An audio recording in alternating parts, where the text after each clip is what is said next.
Welcome to another lesson of Math 0420, Introductory Algebra. In this video, we will be discussing stats number 2, measuring the center and variation. In this section, we will discuss and define standard deviation and the empirical rule. Let's get started with defining standard deviation. Definition. Standard deviation measures the spread of a quantitative data distribution.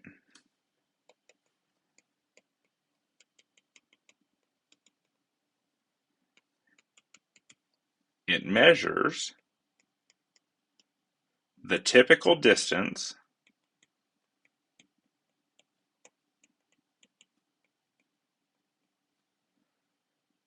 from data points in the set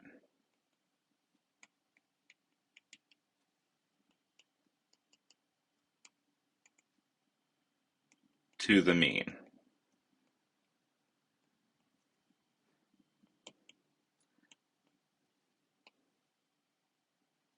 The sample standard deviation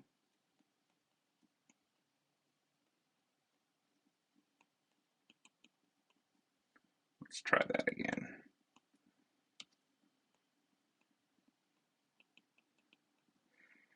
Is computed as S equals the square root of the sum of xi minus x bar squared divided by n minus 1, where the x1, x2, xn, all the x's are the data points,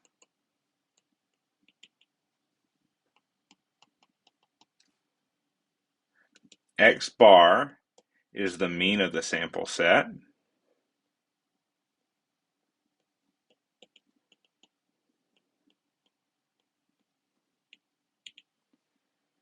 n is the number of observations,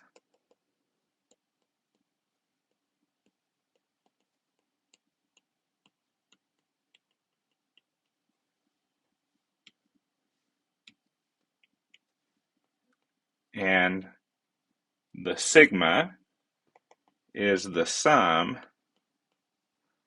of all of the square deviations xi minus x bar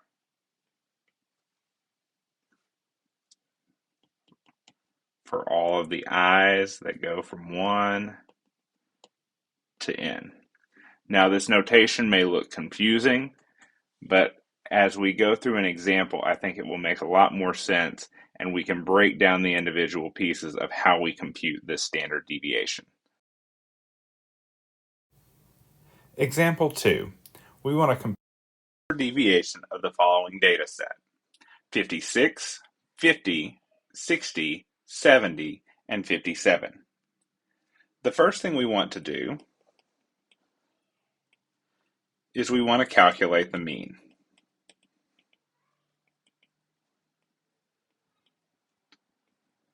which we denote as x bar. So x bar is equal to 56 plus 50 plus 60 plus 70 plus 57. We add up all the values and divide by our total number of observations, which is n, which is 5.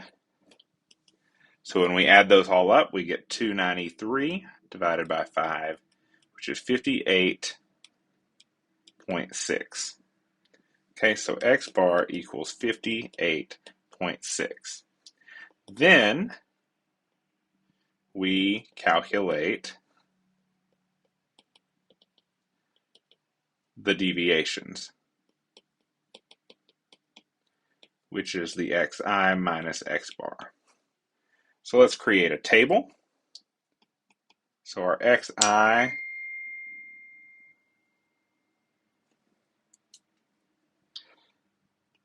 and we need 3 columns. We'll calculate the xi minus x bar, and then finally after that we'll do the xi minus x bar squared, the square deviations. So our xi's are just our data points: 56, 50, 60, 70, and 57. And so we can subtract off our mean from each case. So 56 minus 58.6 is, give myself a little more room, negative 2.6. 50 minus 58.6, and that gives us negative 8.6. 60 minus 58.6 gives us 1.4. 70 minus 58.6 gives us 11.4. And 57 minus 58.6 gives us negative 1.6. Move those over just a hair. Now we should have enough space. And now we can take each of these values that we found and square those. So we have negative 2.6 squared, which is 6.76. Negative 8.6 squared, which, if you calculate that, is 73.96. 1.4 squared is 1.96. 11.4 squared is 129.96, and negative 1.6 squared is 2.56. Okay, so now we compute the sum of the square deviations. So that is adding up all of these values. So 6.76 plus 73.96 plus 1.96 plus 129.96 plus 2.56, which is equal to 215.2. And then we need to divide that value by n minus 1. Well, n is equal to 5, so n minus 1 is 4. So 215.2 divided by 4 is 53.8. And then finally, we need to take the square root.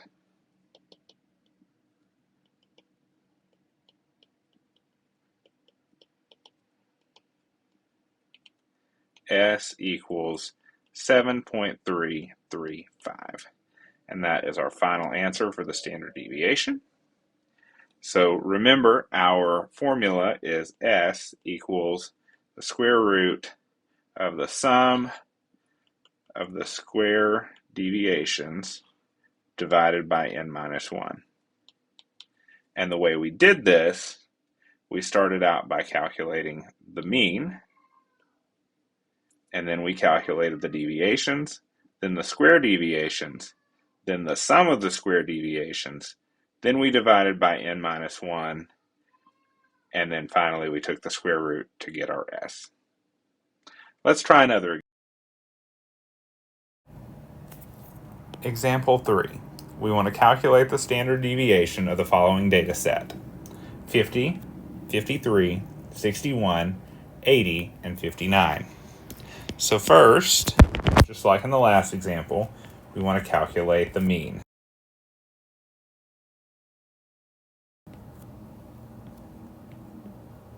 which is x bar. X bar is equal to 50 plus 53 plus 61 plus 80 plus 59, all divided by the total number of observations, which is 5, which gives us 303 divided by 5. And when we simplify that, we get 60.6. Okay, so now what we need to do is calculate the deviations.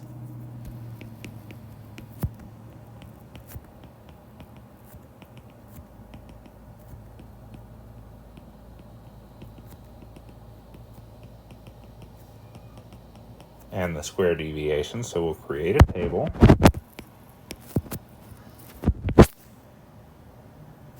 50, 53, 61, 80.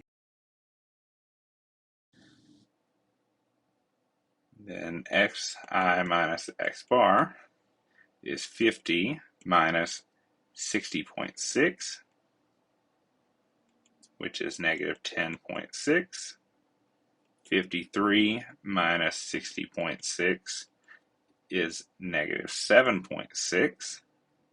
61 minus 60.6 is 0.4. 80 minus 60.6 is 19.4. And 59 minus 60.6 is negative 1.6. Okay, so that is our list of deviations. And now we can take and square each of those to get our square deviations. Negative 10.6 squared is 112.36. Negative 7.6 squared is 57.76. 0.4 squared is 0.16. 19.4 squared is 376.36. And negative 1.6 squared is 2.56. And now we can compute the sum.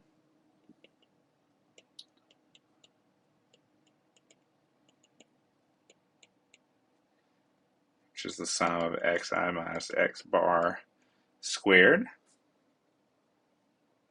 So that is equal to 112.36 plus 57.76 plus 0.16 plus 376.36 plus 2.56, which is equal to 549.2. Now we need to divide by n minus 1.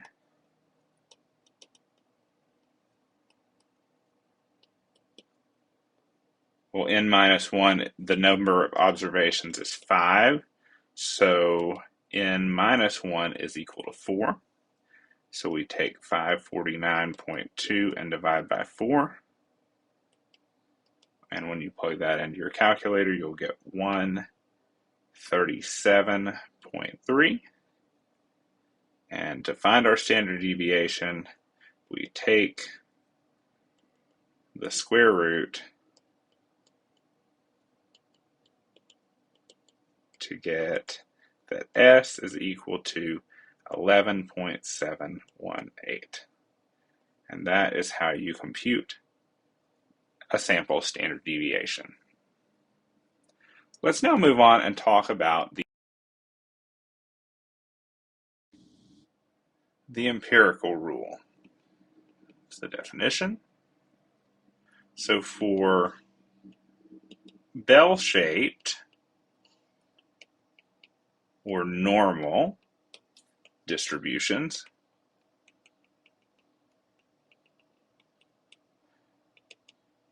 the empirical rule states that approximately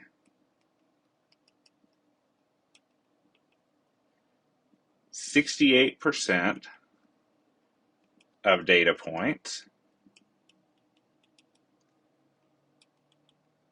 will be within one standard deviation of the mean.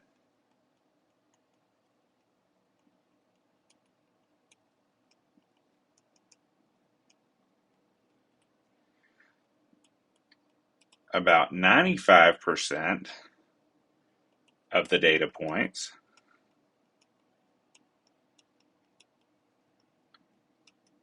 will be within two standard deviations of the mean.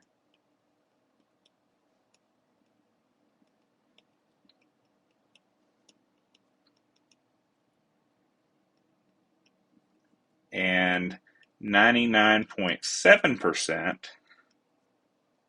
of the data points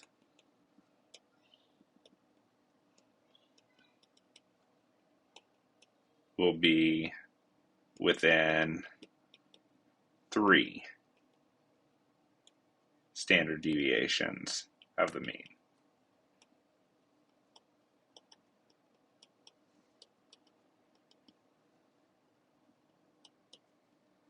Okay, let's take a look at a graphical representation of this. So as from the definition, here is a normal distribution where this value right here is the mean. So from the mean plus or minus 1 standard deviation, we have 68% of the data that lies between those 2 points, between the mean and plus or minus 1 standard deviation. Plus or minus 2 standard deviations, we have all of this area here, and that's 95%. And from plus or minus 3 standard deviations, we have almost all of the data under this curve, which is 99.7%. Okay? Example 4. Assume that a set of test scores is normally distributed with a mean score of 75 and a standard deviation of 15. Use the empirical rule to determine the following. Part A. The percentage of scores less than 75. So I think for us to answer this question, it will be pretty instructive to use the same sort of graph or distribution that we had in the definition. And so let's remember that our mean, x bar, is equal to 75, and our standard deviation is equal to 15. Okay, so the mean right here is 75, and each standard deviation, minus 1s plus 1s, we're going to add 15 or subtract 15 from our mean as we go to the left and right, respectively. So if we take away 15, we get 60. If we take 15 more, we get 45. And then 15 more, we get 30. From the mean at 75, if we add 15, we get 90. If we add 15 more, we get 105.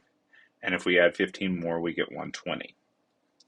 Okay, so a normal distribution is symmetrical about the mean.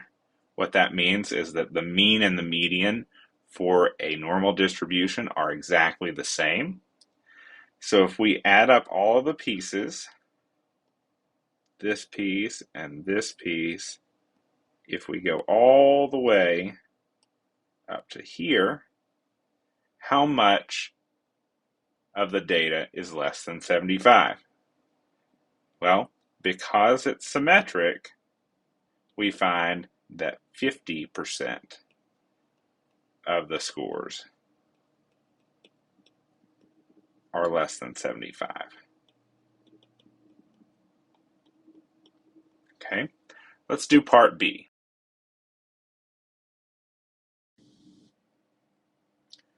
Part B. The percentage of scores greater than 90 is, okay, so now we have a little bit more complicated problem. We need to find all of the scores greater than 90. How much are each of these pieces? Well, we know that each half of this middle piece is half of 68, which is 34%. And then the two bottom parts, if we take 95 minus 68, how much do we have left? Well, that's 27%. So half of 27%, each one of these pieces is 13.5%. And then 99.7 minus 95, there's 4.7% left in these two little pieces. So that piece is 2.35%. Oops, wanted to write that in red. 2.35%, and that piece is 2.35%. So what we're looking for here is the amount from here down, from 30 and up to 90. So we can just add these pieces up. This one, 2.35, 13.5, 34, and 34. So 34 plus 34 plus 13.5 plus 2.35. And that tells us how much or less. And so 83.85% are less than 90. So we can do 100% minus 83.85%, and we get 16.15% greater than 90.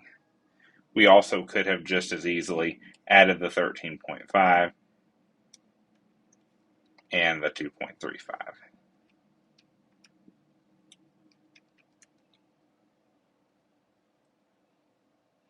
Okay, let's do part C.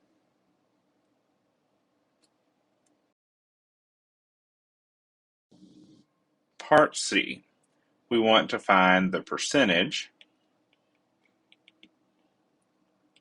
of scores between 45 and 105. Okay, so we're looking from between here and here. So we can just add those percentages up based on the empirical rule. So that is 13.5, 34, 34, and 13.5.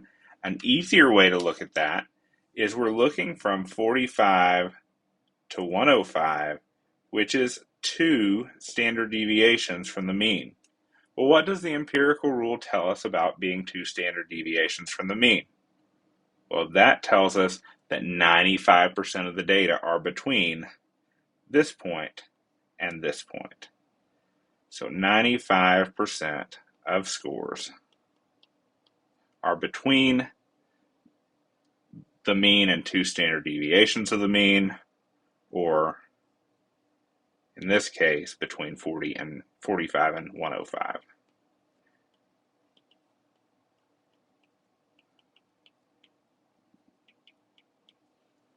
Okay, that is the conclusion of the stats number 2 section.